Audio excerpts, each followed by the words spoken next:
Commençons maintenant le chapitre 6 de l'évangile de Jean, où il est question du pain de vie. Jésus se dit être le pain de vie qui donne la vie à tout homme.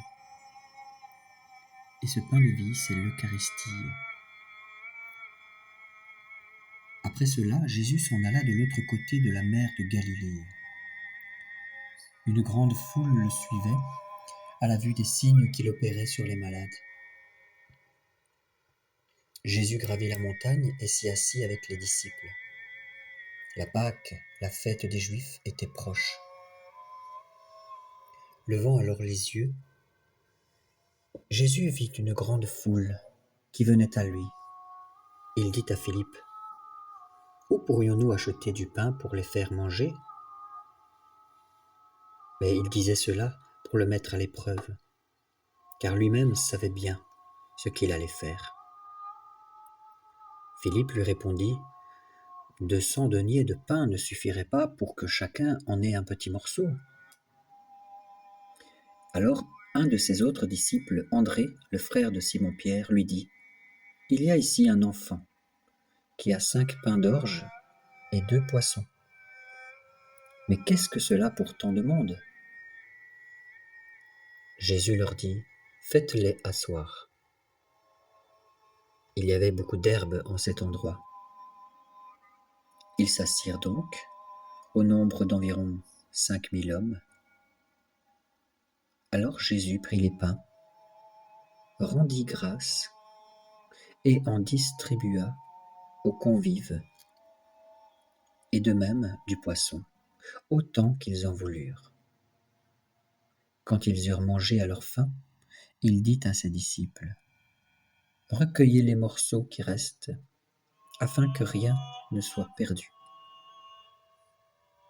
Ils les recueillirent et remplirent 12 paniers avec les morceaux qui restaient du repas des 5 pains d'orge.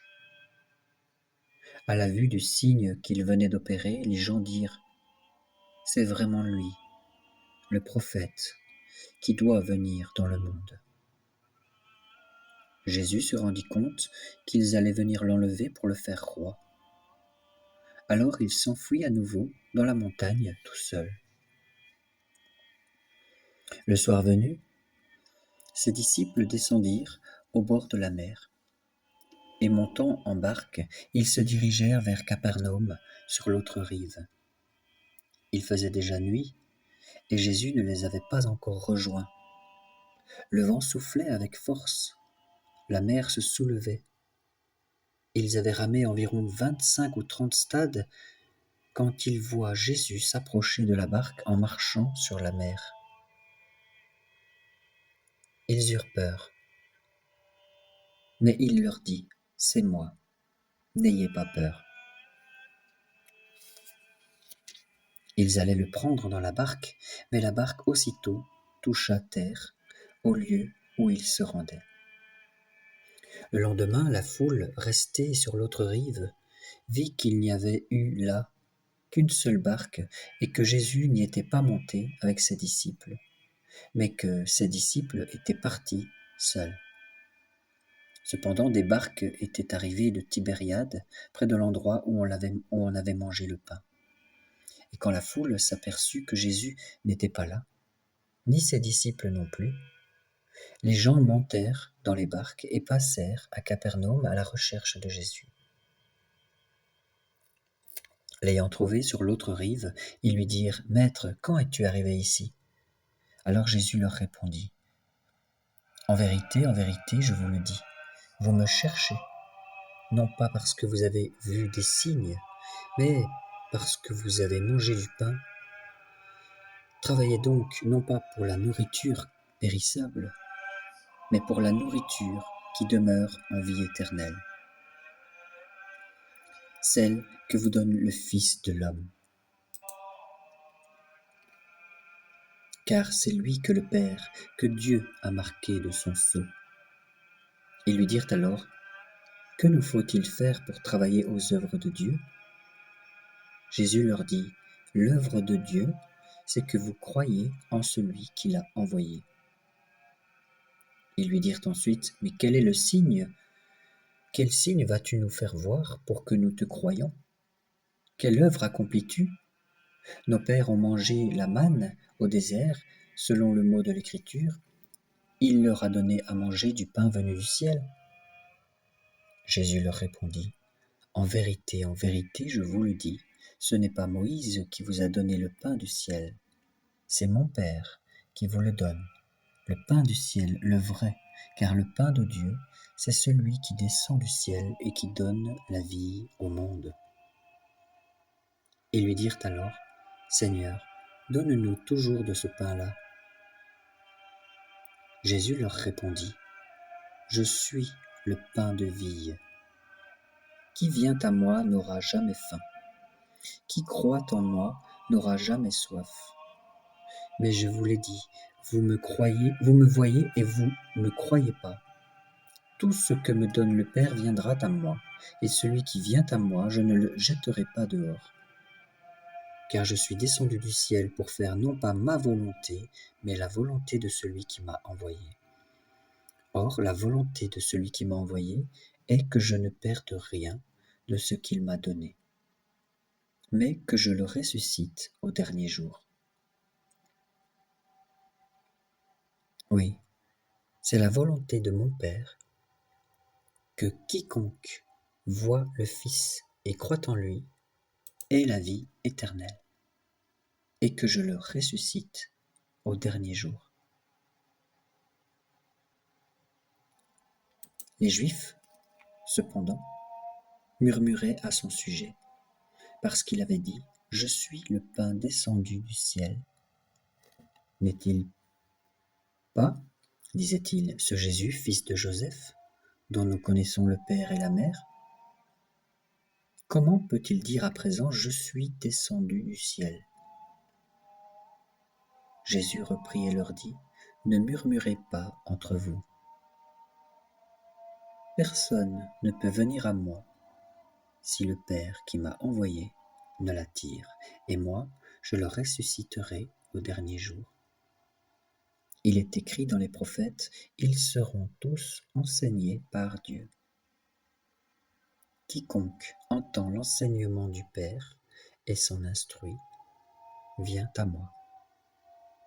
Non que personne ait vu le Père, sinon celui qui vient de Dieu. Celui-là a vu le Père. En vérité, je vous le dis, celui qui croit a la vie éternelle. Je suis le pain de vie. Vos pères ont mangé la manne au désert et sont morts. Ce pain est celui qui descend du ciel, pour qu'on le mange et ne meure pas. Je suis le pain vivant, descendu du ciel. Qui mangera ce pain vivra à jamais. Et le pain que moi je donnerai, c'est ma chair pour la vie du monde. » Les Juifs, alors, discutaient entre eux et disaient: « Comment cet homme peut-il nous donner sa chair à manger ?» Jésus leur dit donc: « en vérité, je vous le dis, si vous ne mangez la chair du Fils de l'homme et ne buvez son sang, vous n'aurez pas la vie en vous. Qui mange ma chair et boit mon sang a la vie éternelle, et je le ressusciterai au dernier jour. Car ma chair est vraiment une nourriture, et mon sang vraiment une boisson. Qui mange ma chair et boit mon sang demeure en moi, et moi en lui. De même qu'envoyé par le Père qui est vivant, moi je vis par le Père. Et de même, celui qui me mange vivra lui aussi par moi. Voici le pain descendu du ciel. Il n'est pas comme celui qu'ont mangé vos pères dans le désert, eux sont morts. Mais celui qui mangera ce pain vivra à jamais. Il donna cet enseignement à Capernaum dans la synagogue. Après l'avoir entendu, beaucoup de ses disciples dirent : « Ce langage-là est trop fort. Qui peut l'écouter ?» Sachant en lui-même que ses disciples murmuraient à ce sujet, Jésus leur dit : « Est-ce que cela vous scandalise ? Mais alors, quand vous verrez le Fils de l'homme monter là où il était auparavant, c'est l'Esprit qui vivifie. La chair ne sert de rien. Les paroles que je vous ai dites sont esprit et vie. Mais il en est parmi vous qui ne croient pas. » Jésus savait en effet, depuis le commencement, qui étaient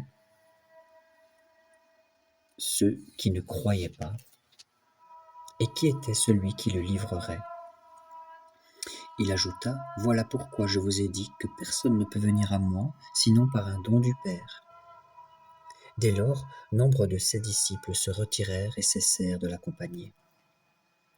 Jésus dit alors aux 12 : « Voulez-vous partir, vous aussi ? » Simon-Pierre lui répondit : « Seigneur, à qui irions-nous ? Tu as les paroles de la vie éternelle. Nous croyons en nous, et nous savons que tu es le Saint de Dieu. » Mais Jésus reprit : « Ne vous ai-je pas choisi, vous, les 12 ? Pourtant l'un de vous est un démon. » Il parlait de Judas, fils de Simon Iscariote. C'est lui, en effet, qui devait trahir Jésus, lui, l'un des 12.